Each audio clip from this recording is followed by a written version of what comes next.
To give you an idea, sa mga amenities na binibigay natin, 1 hectare yung binibigay na open spaces. Kung makikita nyo, sobrang laki yan, no?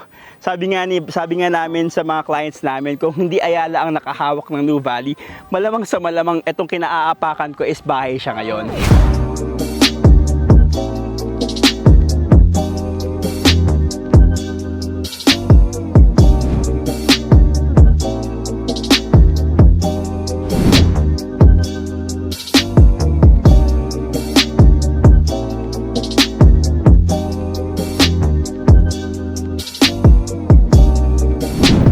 This is me again, Steve Singson, the property expert here in New Valley. And ngayon po, nandito po tayo ngayon to one of the sold out subdivisions inside New Valley, Southfield Settings, New Valley.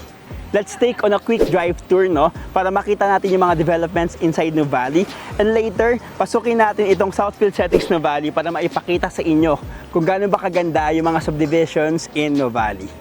This is just a quick drive tour para mapakita ko lang sa inyo yung mga developments na ginagawa inside New Valley. And for the more in-depth na presentation ng tour natin inside New Valley, we have our first video na ipopost ko po yung link sa baba ng YouTube video na ito. Here at Santa Rosa, Tagaytay Road, sa entrance mismo ng New Valley, So this one is New Valley North. By the way, New Valley is divided into 4 segments. We have New Valley North, Central, South, and Heights. So dito yung mga developments natin, yung mga mall, Koi Fish, Soledad, Seda Hotel, Landmark, and dito rin makikita yung ginagawa na SM Premier, SM Yulo Premier. So sa Batayong Sita, yung part ng New Valley North, ito yung kung saan makikita yung mga commercial side ni New Valley.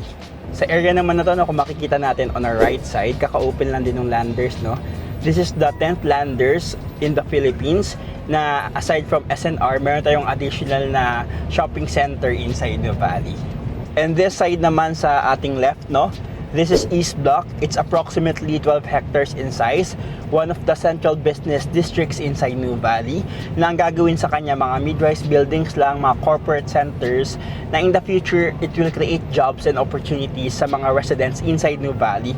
Not just in New Valley, but yung buong South. And yung right side naman natin, this is the North Central Business District.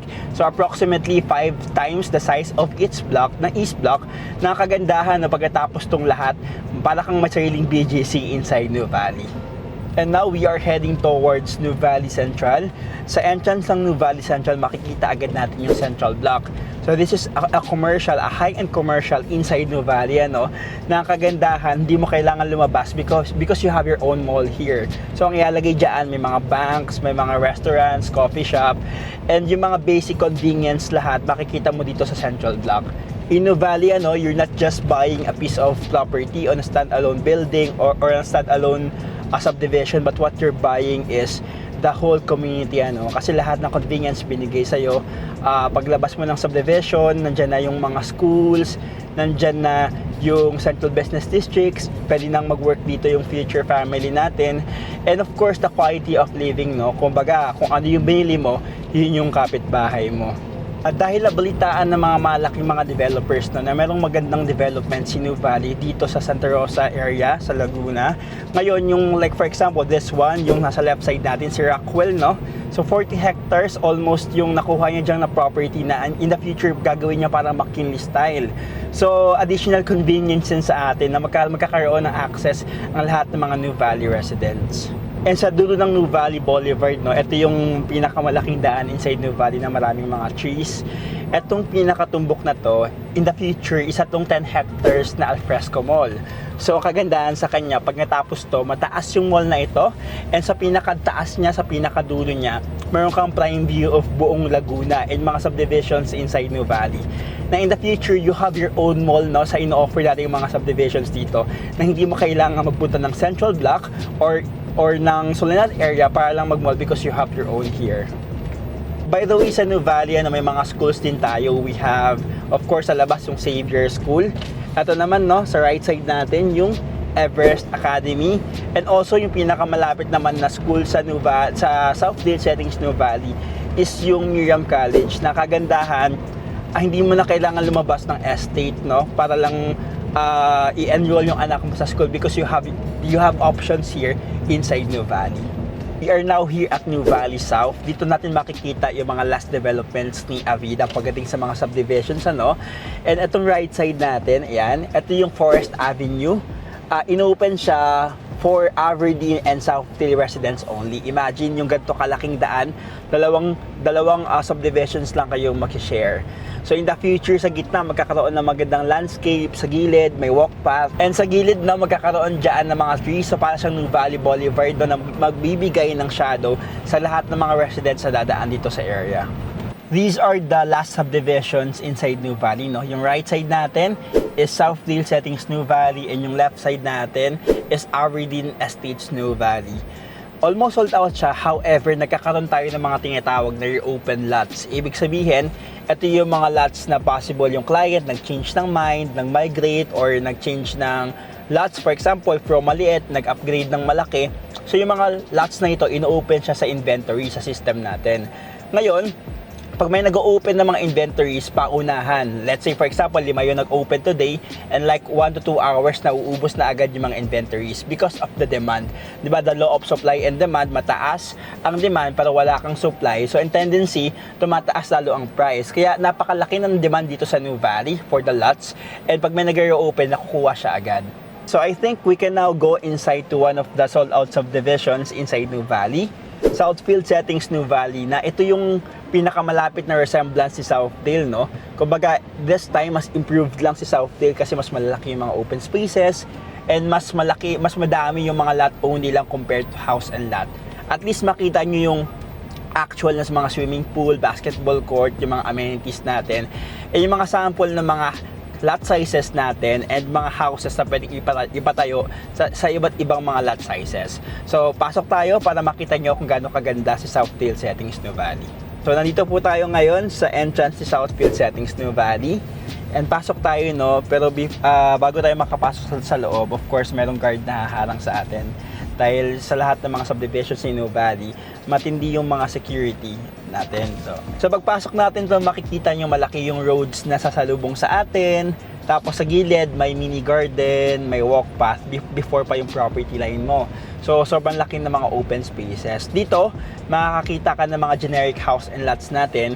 And parang half ng property is lot only. So you can design your own house as long as modern, contemporary, and earth colors lang para lang mag-blend siya together with the nature. Ngayon, punta tayo sa amenities ng Southfield Settings New Valley para makita nyo kung gaano kaganda yung amenities na i-offer din ng ating newest and last project in New Valley, Southdale Settings New Valley. Bali guys, no, nandito po tayo ngayon sa amenities ng Southfield Settings New Valley. Just to give you an idea, sa mga amenities na binibigay natin, 1 hectare yung binibigay na open spaces. Kung makikita nyo, sobrang laki yan, no? Sabi nga namin sa mga clients namin, kung hindi Ayala ang nakahawak ng New Valley, malamang sa malamang itong kinaapakan ko is bahay siya ngayon. But this is open spaces, binibigay siya para sa mga clients natin. We are now here at the Southfield Settings amenities, no? As you can see, what we offer is yung sensible amenities lang. Meaning, enough lang yung mga amenities natin for the residents to use para hindi mag-suffer yung ating association dues. As you can see, we have the clubhouse, no? So, pwede siya pagganapan ng mga events, pag may parties, yeah, may birthdays. We have the adult pool, eto siya. Kiddie pool sa side na yon. We also have generous open spaces, landscape gardens, basketball court sa side na yon. Yan. And we also have children's play area. Yan. So lahat to ino-offer natin sa kada subdivisions natin inside New Valley. So ngayon, no, try nating umikot sa subdivision and pumunta tayo sa iba't ibang mga lot sizes para makita natin yung difference from maliit, gitna, up to malaki, and ano yung mga houses na pwedeng itayo sa mga ganito kalaking mga lot sizes. We are here at the first option ng ating lot sizes, no? So number 1 is 130 square meters, approximately mga 128, 130, depende sa mga-available na lot, no? So ito yung frontage natin. As you can see, merong mga markings na dito, no? From etong side na to, yan. Ito yung starting point natin, up to, yan, dun sa kabilang bakal. Yun yung end point natin. So ito yung pinaka-frontage, no? So as you can see, kahit 130 square meters lang yung lot mo dito sa Nuvali, malaki pa din siya. And sabi nga namin, hindi mo kailangan lagi ng malaking lot because once you step out of your property, puro open spaces na. Like for example, ito yung pinaka-property line mo. Ayan, hanggang dun sa pinakadulo na yon. Pag lumakad ka, may sarili kang walk path, no? And may mini garden pa, bago pa yung mismong road. So very spacious talaga yung mga lots natin dito inside Nuvali. So ito yung sample ng house na pwede mong ipatayo sa 130 square meters na lot area. As you can see, na-maximize niya yung laki ng lote niya. Pero yung bahay is napakalaki pa din. And paglabas niya ng mismong bahay, puro open spaces pa yung makikita niya. Ang second lot option naman natin is approximately 150 square meters. So ito yung sample ng lot na mayroong sing laki ng 150 square meters. Ito yung starting point natin.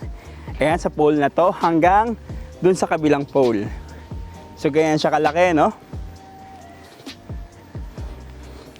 Yan. Pag ganito kalaki yung lupa mo, pwede ka maglagay up to 3-car park. Kasi medyo spacious na siya, no? And later, tignan natin kung ano ba yung sample ng mga bahay na pwede natin makita sa 150 square meters. So ito yung sample ng 150 square meters na lot area, no? As you can see, malawak pa yung space niya sa likod kasi hindi niya na-maximize yung spacing ng property, no? But if i-maximize mo, sobrang laki ng bahay na pwede mong ipagawa sa lot area na 150 square meters. And last but not the least, for the 180 to 200 square meters sa lot area, ang starting point natin is dito, ganyan, no? Hanggang dun sa pole na yon. Ganito siya kalaki. Usually yung mga corner lots natin, yan yung mga around ganun yung mga sizes, no? Or usually ito yung mga lots na malapit sa amenities, yan. So ganyan kalaki yung ating 180 to 200 square meters na lot area. Ito naman yung pwede nating ipagawang bahay sa 180 to 200 square meters, no? So as you can see, ang laki ng car garage niya and malaki pa yung bahay na pwede nyong ipatayo. And so yun nga, no, sa mga naghahanap pa ng mga lots in Nuvali, since sold out na, may mga nag-reopen pa rin tayo. But dito, paunahan talaga kung kailangan mo and talagang naghahanap ka ng investment in Nuvali, kailangan lang natin lang line up reservation fee para ma-prioritize tayo ng office. Usually kasi, no, sabi ko nga, pag may nag-open na lots, like after an hour or two, nakukuha agad yung mga available na lots na ito. So paunahan talaga siya. And for those clients, no, sa mga clients ko na nakakuha ng mga reopen lots, congratulations po. Kasi good still siya. Ibig sabihin, ito na yung last na offerings namin when it comes to lot only. And after ito, puro condos na po ang itatayo namin inside Nuvali. That's the good thing of having an investment inside Nuvali, no? Because sabi ko nga, in here, you're not just buying a piece of property on a standalone condo building na paglabas mo, magulo, tapos kung ano-ano yung makikita mo. Unlike here, makikita natin is nasa loob ka ng Ayala Land Development. Paglabas mo, Ayala Land pa rin. Kumbaga sobrang safe and secure talaga yung magiging family po natin na titira dito sa Nuvali. And since na nakapag-start tayo ng investments here in Nuvali, no, of course, the appreciation ng mga properties natin mag-take effect to, especially sabay-sabay ginagawa yung mga ongoing constructions like East Block, the Central Block, yung ginagawang Alfresco Mall, tapos magkakaroon pa ng golf and activity area inside Nuvali, na alam natin pag natapos to lahat, of course, iba ang presyo dito. Kung magkaroon man ng available, wala ng payment terms, wala ng hulugan, lahat cash payment na. Kaya sa mga home buyers natin dyan na naghahanap ng at least a piece of Nuvali, this is your last chance, no, na makakuha pa ng investment dito. So, to get more details, information, and para magkaroon tayo ng more discussion, kindly send a message to my contact details, no. My Facebook is The Property Expert. My Facebook name is Steven Singson. My iMessage, Telegram, and Viber is 0961-462-2138. So don't forget to hit like, subscribe, and hit the notification bell to be updated to our upcoming videos. So once again, this is Steve Singson, the Property Expert here in Nuvali.